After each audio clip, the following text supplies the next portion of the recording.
How do we start these? You're listening to just Welcome dive to the in. Two No, Guys no, no. It's like Joe Rogan. It's just like three, Just two, Dive one. In. We're on. Just But people know who Joe Rogan are. I don't think they know who we are yet. I don't think we need any fancy pro intro. I mean, I like to maybe see what people think of of our intro with the little electric guitar riff and the logo, and that's it. That guitar riff was pretty cool. Yeah. So what are we starting with So today? we'll start with I've got this Sam Altman with Tucker Carlson interview. We'll Yeah, start with that. yeah, Sam. Yeah. It's pretty deep, I think. Here we go. To have like a fairly traditional view of the world that way. Hang on. What are your spiritual views? Um, I'm Jewish, and I would say I have like a fairly traditional view of the world that way. So you're religious. You believe in God? Uh, I'm not like a literal, I'm not like a literalist on the Bible, but I'm not someone who says like I'm culturally Jewish. Like if you ask me, I would just say I'm Jewish. But do you believe in God? Like, do you believe that there is a force larger than people, created the earth, that set down a specific order for living, that there's an absolute morality attached that comes from that God? I think probably like most other people, I'm somewhat confused on this, but I believe there is something bigger going on than, can be explained by physics, yes. So you think the earth and the people were created by something? It wasn't just like a spontaneous accident? Um, would I say that? It does not feel like a spontaneous accident, yeah. I don't think I have the answer. I don't think I know like exactly what happened, but I think there is a mystery beyond my comprehension here going on. Have you ever felt communication from that force, or from any force beyond people, beyond the material? No, not really. I ask because it seems like the technology that you're creating or shepherding into existence will have more power than people. On this current trajectory, I mean, that will happen. Who knows what will actually happen, but like the graph suggests it. And so that would give you, more power than any living person. So I'm just wondering how you see that. I used to worry about something like that much more. I think what will happen, I used to worry a lot about the concentration of power in one or a handful of people or companies because of AI. Yeah.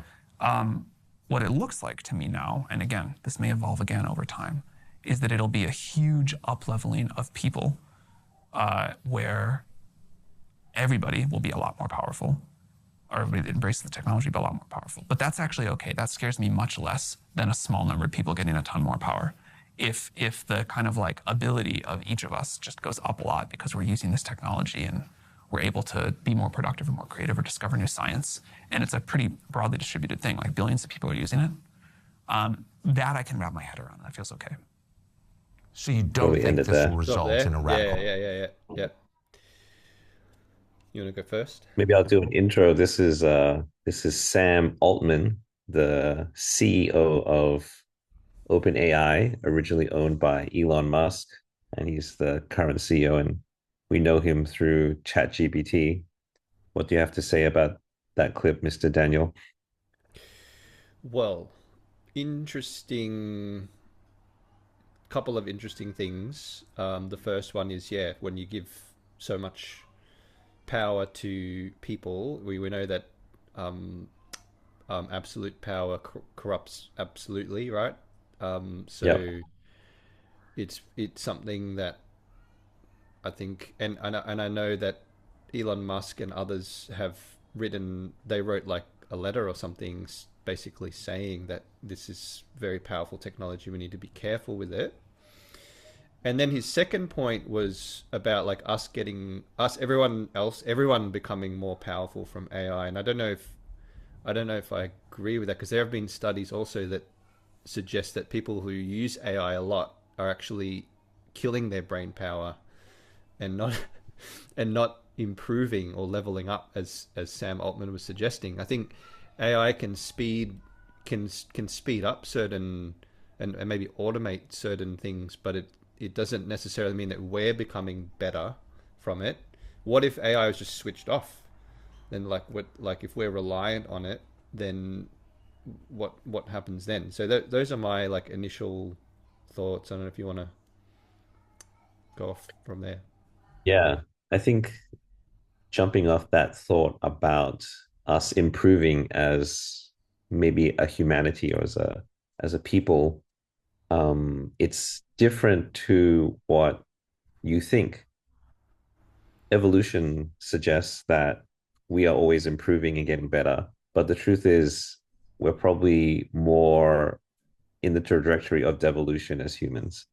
We have like the pyramids, and we have, I mean, if you go back to Adam and Eve, Adam was able to look after himself. He named all the animals, which is a type of classification that is considered scientific, and all these things in history. Some of it we can't explain anymore, and I think it's a good point you make that the technology has kind of dumbed us down. Um, and one of the interesting things that I heard recently about AI, and another one is a Google. I mean, everyone is investing into AI. Tesla is, and ChatGPT, and all the big names, Microsoft.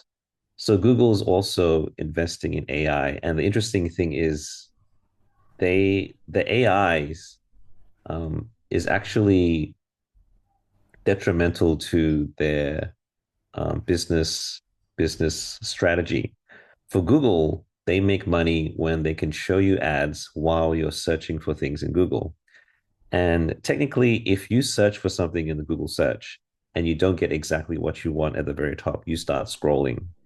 And the more you scroll, the more ads they can show you. And if and sometimes nowadays we search for things and sponsored results come up first, especially if I'm searching for a business, the sponsored result will come up first. With AI, and some of you might see it when you search on Google, the AI gives you a curated, accurate response, almost exactly what you want, and there's no ads. And what makes me fearful is what's the next step? Like things that are free at the beginning usually aren't free going into it. Like YouTube had no ads, Facebook had no ads. Now there's a plethora of ads. So as we continue to put our trust into ChatGPT and these AI platforms, there's going to be a point, and I think this is where Tucker's going in, where the developers can be influenced by business strategies to give you results that are not necessarily the truth or not necessarily accurate, but results that someone's paid for. And Elon's already talked about this, like you said, where, and there was a famous example where someone searched up, give me an image of the founding fathers of America. And they were like, no offense, but they were black men and women um, who look nothing like the founding fathers. And there's already evidence of almost, I guess you can call it tampering in AI search results so early on. And that's why Elon is very keen on making an AI that's truth seeking. So this is like a huge thing. And obviously Tucker's going straight in and saying, do you believe in God? Because as believers and as Christians, we believe the truth, and the truth is the Bible. And so, which with such powerful technology, um, who are we going to start to trust? What are we going to start to trust? Are we going to AI more than our Bibles? Are we listening to ChatGPT's voice more than the inner leading of the Holy Spirit? What's the balance here? So I think it's a very, very interesting conversation, and it's very nice. I appreciate Tucker taking the time to bring Sam Altman in and also ask him that question, because it's very important. Hmm. Yep. It's an interesting thing, because like technology has to sort of inevitably, technology progresses. So it seems like in last episode we looked at the what are those robots called? Optimus robots. Optimus, the android. So you know, technology will always be progressing, and I mean, will it reach a sort of, I don't know, culmination, like a end point or something? I don't know. Um, and it seems like Sam Altman, I don't know how what he's thinking, like in terms of like what the sort of outcome of AI, like if he even knows, or if they're just kind of doing, you know, going with the flow and just seeing where things go. And um, there probably are some agendas behind it. I'm guessing,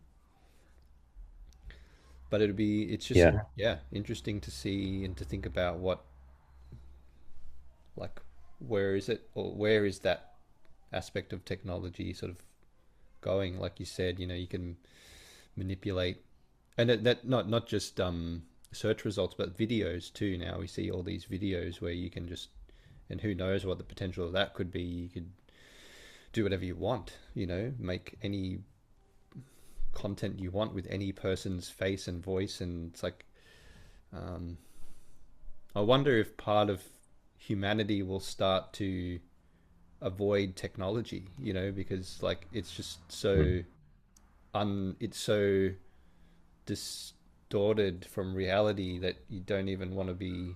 There might be some people just won't, like, I don't think I would. It'd probably turn me off, you know, to start seeing all that stuff on my phone. So I'd rather just go back to real life, you know. I'd rather just see people in person. Maybe there'll be a bit of a revival of reality, perhaps. I don't know. Something interesting that happened because we talk a lot about, and you mentioned videos, like how can you believe what you're seeing is real? The videos are starting to look more and more real. Even I'm getting tricked sometimes when I'm browsing through Mm-hmm.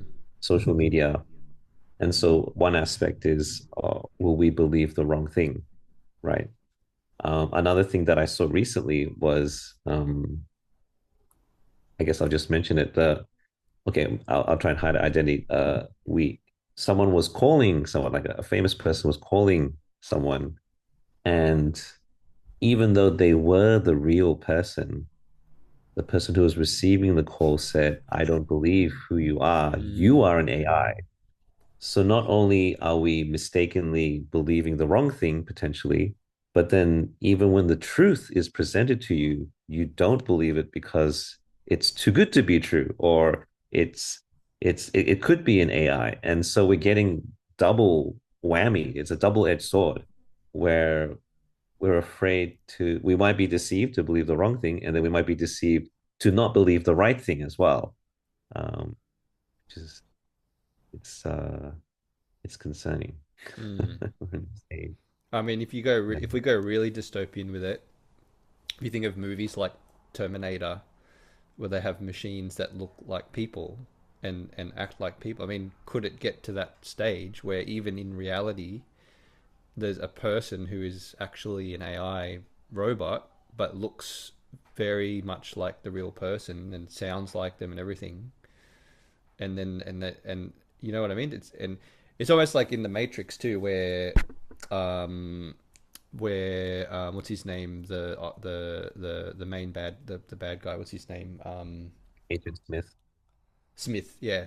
When Smith gets into the real world, I think it's in the Mm, second or third movie, where what you know what I'm talking about, when he's like, so it's like, imagine if AI got outside of technology and into the real world, like became things that we actually see, not just on our screens.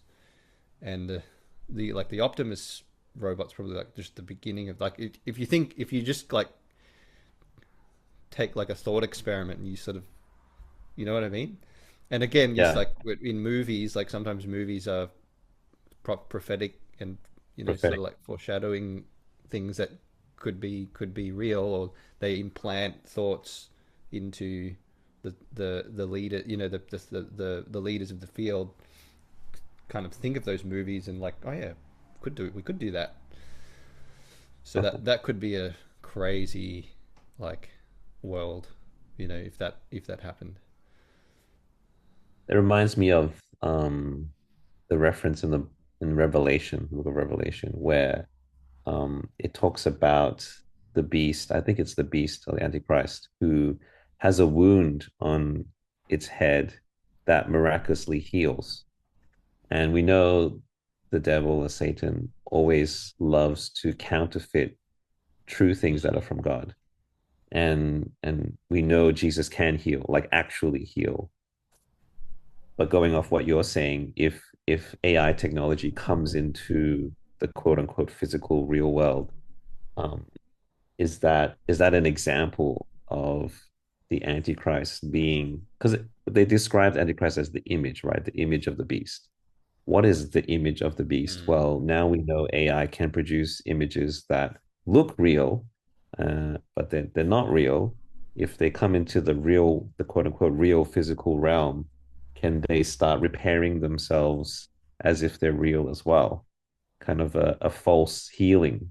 Um, mm, that's we're getting to, like, things that almost seem impossible in the Bible start to become more and more feasible as the years and decades go on. So it's kind of, I don't know, that's what the Bible says, right? Watch and pray. And I think that's one of the hearts behind this podcast is to help share the news of what's going on.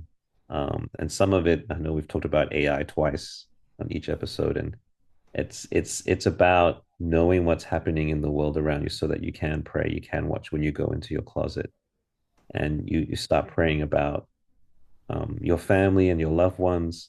What happens in the world does come into our Christian bubbles if you're hidden in a Christian bubble, and so it's important to know how to pray definitely, um, as well. Yeah. definitely, and have discernment too, as well, about like what's real, what's not real, um, maybe what to avoid, or things like that as well.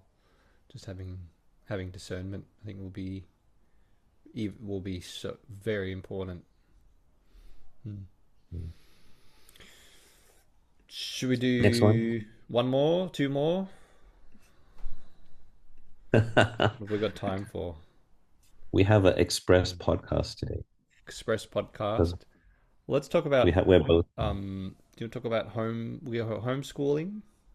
Let's do it. Let's do that. Homeschooling, because this is something that my wife and I do. Well, my wife does. I don't do the schooling, but she does the homeschooling for our 7 and 6 year olds, and we've seen great things from it. But let's watch this first. Plus, the COVID pandemic turned kitchen tables into classrooms. And since then, Australia has seen a significant rise in families choosing to homeschool their children. One Aussie educator now predicts up to half of all students could be educated at home by 2050. Sam Butler investigates the spike and the outcomes. We're going to add 6 fish to the top of this page.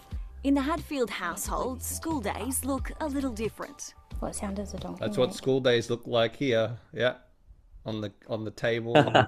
You got all this. You got all the stuff. All the like organized. Stuff there, and then these books there, and then they get to a certain age when they can do it themselves. And they can read themselves and everything. Watch a bit more. E-or. Mum Casey. Maybe that's enough. Yeah, we get the gist. Yeah, sure. That's going to Yeah. 50% by 2050. 50% of kids. That's crazy. That's such a huge turn if that happened. And possibly COVID, accelerated that, or got people to realize that traditional education is, not all it's cracked up to be. Especially in today's age, where you could actually, most for the very successful people are less educated. I'm very educated. I have a doctoral degree, and yet Yes. the most successful entrepreneur, like Steve Jobs, Mm. I don't know if Elon Musk, I don't know if he got a degree or not, or if they finish. Usually they drop out. If they start college, they usually drop out. So many. And then yeah, homeschooling. I mean, I've got a couple of students that are homeschooled guitar, music, guitar students, and they're in their early teens, and they're like the maturity level is like someone in their mid 20s, Mm. or older. They're like an adult. It's like speaking with an adult, and they're so responsible, and they're so independent and self-reliant. You don't have to be on their case about anything. They just do. They just Yeah. But then I've got some students who are full time. They've got family. They've working, like they've been through the whole thing and education system, and they can struggle with basic um, habits and discipline and things like that. So, yeah, what do you got to say? Well, it's interesting because your wife is doing the homeschooling, and maybe my family is the complete opposite. My wife is a teacher in the education Mm-hmm. system, and she's taught in public and private schools now. And it's yeah, I when I was single, I always thought, oh, I'd want my kids to be homeschooled because, like you say, there are the benefits there that we see. A lot of the kids that get homeschooled seem to be more mature, seem to respond well from I guess our side of the fence that we've observed in our life so far. The the other interesting thing that I feel, if we maybe talk about the end times a little bit, and the four horsemen and what we've seen during COVID and kids not being able to go to school, if there's a repeat coming up, Mm. I I wonder, if I'm going to play the devil's advocate here, I wonder if this push is something to condition people to get used to schooling at home. I don't know. I don't know. Um, the channel 9, or whatever channel that was showing that, and there was another 60 minutes episode showing that as well. I'm I think I'm a supporter of homeschooling. I'm just wondering why everyone seems to be talking about it so much. um, I always get suspicious when mainstream media seems to be suggesting something to me, and it comes up often in my feed. Um, I'm wondering what are the world powers at be trying to say to me? What kind of, like you say, Inception? What seeds are you trying to plant in my head?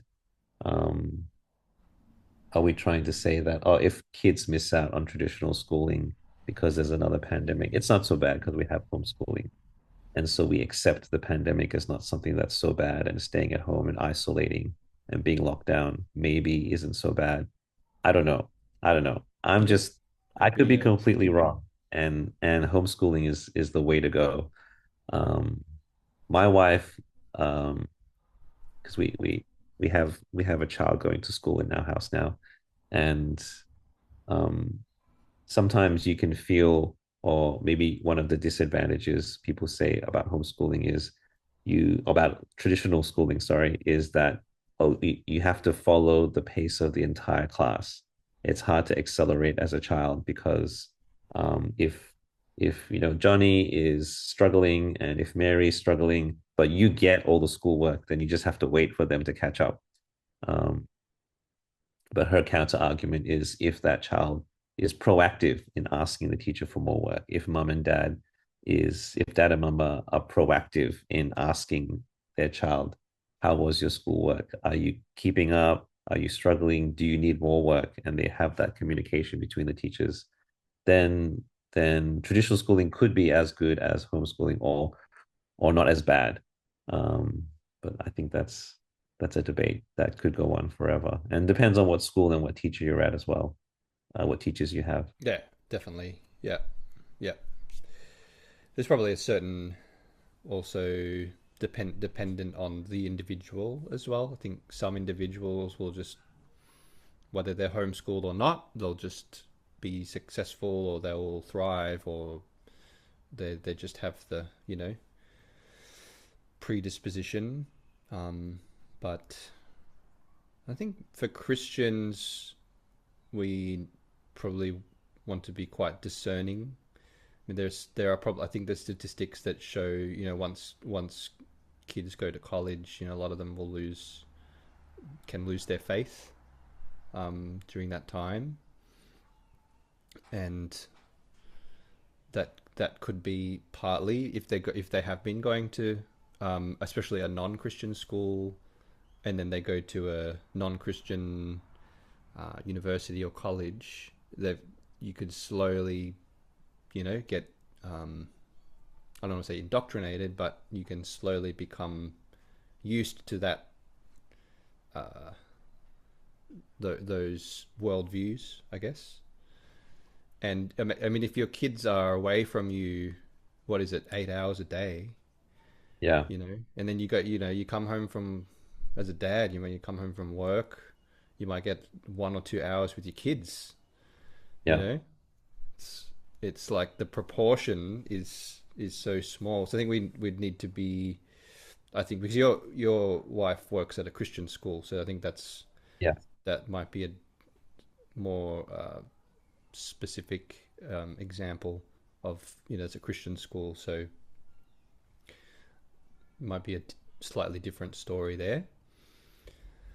But where we're at, that's another thing that we like about homeschooling, is that, like, can't imagine at such a young and impressionable age, can't imagine our kids being away, being around an environment longer than they are at home. It just seems a bit, unless that environment, if you know the people well, maybe schooling in like a smaller community, the teachers, right, the parents of the other students and that sort of thing. I think then it could probably, I'd be more open to that. And then now we have all these, unfortunately, in Australia, I don't know what other parts of the world, but all these, like, child abuse cases now in childcare and possibly even in schools. I think particularly in childcare, which is just terrible to hear that. Like, if I was a parent and that, my child experienced that, that's like immediate. That could be part of, I think what you were saying earlier is that, maybe there's always probably some agenda behind mainstream media, mainstream news, but there could be also just partly just a statistic that they're noticing. Oh, this is surprising. So many kids are being pulled out of school now, and that could be another factor as well. That when you start hearing stories in the news about abuse, you're just like, that's the final straw, for some parents. You're reminding me of my own schooling. I also was blessed to, at least my high school was in a Christian school, and I had my primary school years in more secular schooling, and I remember going to Christian schooling, and all of a sudden values started to align. I know what you mean when you say impressionable, because I have a 2-year old, and he's learning things that my wife and I don't even remember teaching him, and saying things that my wife and I don't even teach him. And it's like, did you teach him this word? Did you teach him that word? Did you teach him he can say sentences now? And who taught him that? And who's been saying that? And then one day my wife would say a phrase and he'll repeat it straight after her. It's like, oh, that's where he's learned it from.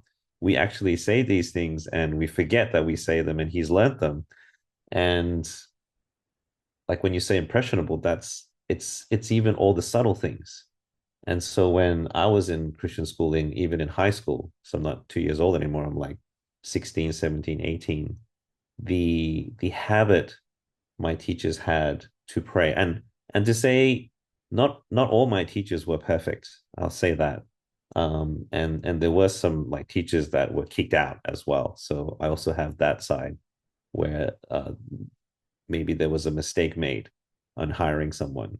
But despite all that, um, and I'm sure other non-Christian schools might have the same thing. Despite all that, I remember, always remember, we would open the day with prayer. If we ever went on an excursion outside of school, we'd pray. We'd say grace before we eat, and just that habit of prayer, and that, and then I'll also mingle with some pretty, let's call them, like, we talk about zeal and passion and knowledge, some really passionate, some really zealous students who were gung ho for the Lord. Like I'm like they were pastors' kids out there as well. And I know pastors' kids can, you can get a mix of different personalities. So they're just like normal human beings as well. But the pastor kids that I remember that I hung out with were the ones that were like, yeah, let's do extra prayer during lunchtime. Let's fast during lunchtime and pray. Um, and there was also a culture in my Christian school of memorizing the Bible. And so there are scriptures that are in my head nowadays as an adult, as a father, as a husband, that I'll probably remember for the rest of my life, simply because the principal, quote unquote, forced us or gave us awards to remember chapters of the Bible.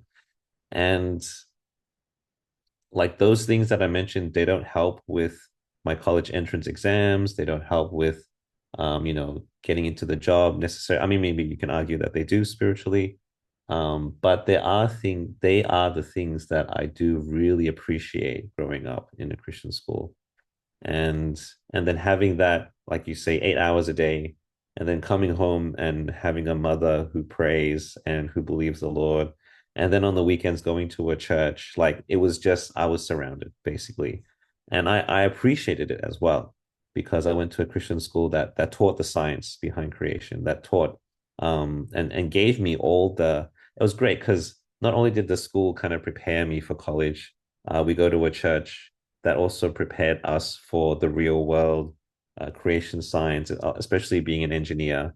Like they love to throw that stuff at you, the millions of years, and the foundation of all these molecules come from XYZ that is, against the Bible. But to have such a strong foundation growing up and being able to answer all the common questions that maybe atheists would throw at me, to the point where I loved speaking to atheists because I could counter argue and get them to think about their own quote unquote faith in no God. I remember converting some atheists to agnostics, where they weren't, first they were sure there was no God, and then they weren't sure anymore after speaking to me. Um, that's one of the things I do appreciate about Christian schooling, which arguably extends beyond the academics. Um, yeah. Yeah, I think we've no, gone that's over. awesome. That's awesome. I mean, for me, school was similar in a sense that it wasn't the academic stuff that was the, it was more the friendships and learning to be in a community of other people, um, and that can be, I guess, depending on your circumstances, that can be positive or negative. Um, yeah, so yeah, I think a lot of the things that I took from school is probably friendships. I don't know what, and then I started playing the guitar, and then it was all about the guitar from about year 9, year 8, maybe even year 7, year 8, something like that. Um, so yeah, no, but that sounds awesome. That sounds like a great upbringing to have, and I think that's what, as a Christian parent, that's what I would want if I sent my kids to a school. That would be ideal. That'd be awesome. So yeah, but one thing also, homeschooling does have its challenges, as well. Mm, Just scheduling, um, having that sort of separation between like where this is family time and then this is school time, and then when you've got multiple kids, we've got two, so 7, 6-year old, then we've got a 2-year old, and we've got a baby, you know, 3 month year old 3 month baby. So um, it that can be challenging too. Whereas if the older kids went off to school, they might get, you know, they might get a bit more attention, and then the younger kids might get a bit more attention at home. So it's a real juggling. It's a real juggling act. Yeah, homeschooling, and yeah, finding those boundaries. And I work from home, so then it's like it's just this home life, you know, where it's like I'm, Always you know, at home. I leave the office and it's like straight to changing a diaper and, you know, cleaning up the kitchen, and it's just like instant, you know, it's just like work in the house. You step in the house, daddy, daddy, daddy, daddy, and it's like just yeah. So interesting, interesting experience. Maybe last point.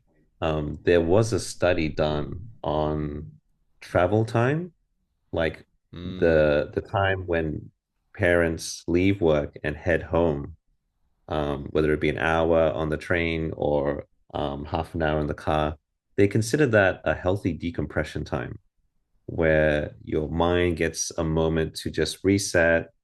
Usually, you're alone in the car, or listening to music, or reading a book on the train, so that when you finally get home, you're almost ready for the quote unquote new challenges at home, especially if you have family. So maybe maybe you need some sort of decompression time straight after work if that's a struggle. that's a that sounds, yeah. I can definitely relate to that. I can imagine that. Yep. Maybe I'll take a walk, take a quick walk. I just have to just, you know, disguise myself so that the kids don't see me as I walk away from the house, and then yeah, decompress and then come back. Well, speaking of decompression, I think it's time for us to take our break from this podcast. All right, sounds good. Well, yes, good, fun to speak again, and look forward to the next one, and what articles and things that we subjects we talk about. Yeah, there's so much to talk about. Mm. And again, let people who are listening let us know what you like, what you want to hear of, if there's world news that's coming up or even little news that no one's hearing about, let us know. We'd love to hear from it. And I should end with my little signature. Thank you for listening. And what was it? Thank you for listening, and we'll hope to see you again wherever you are in the world. Good morning, good evening, and good night. That's it. Awesome. All right. Have a good one. Have a good one.